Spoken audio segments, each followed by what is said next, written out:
Now, the third and final part of this. So we literally ended part 2 with God showing Israel that he is God, he is their God. And Elijah took the prophets of Baal and slew them.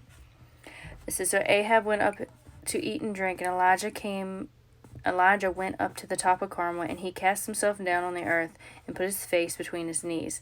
He said to his servant, go up now, look toward the sea. And when he went up and looked and said, there is nothing, and he said, go again 7 times. It came to pass at the 7th time that he said, behold, there ariseth a cloud out of the sea like a man's hand. And he said, go up, say unto Ahab, prepare thy chariot, and get thee down, that the rain stop thee not.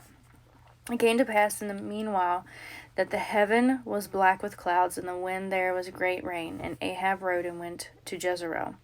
And the hand of the Lord was on Elijah, and he girded up his loins and ran before Ahab to the entrance of Jezreel.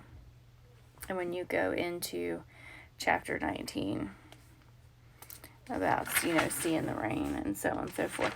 But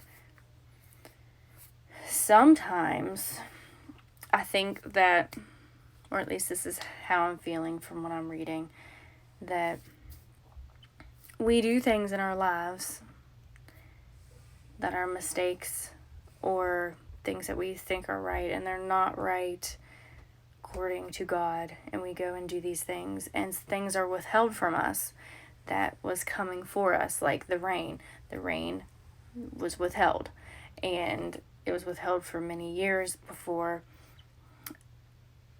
God showed himself and showed the great things that he does and who he is, and turned the people around.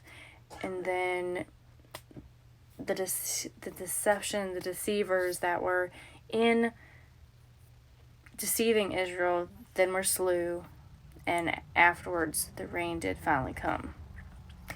So the one thing that I kind of want to say about, that I do want to say about this is that a lot of people think that our choices really don't mean anything, that it's just a mistake, you go on, stuff gets, go on from there. Which at times, yes, that can happen. But the things that we decide to do and continue to do and to believe that are against the truth, and we keep doing that, all it is doing is hurting us and leading us astray from a God that is greater than all. That he is the only God. I pray that if you have strayed, that you come back before you get shown who God is through fire.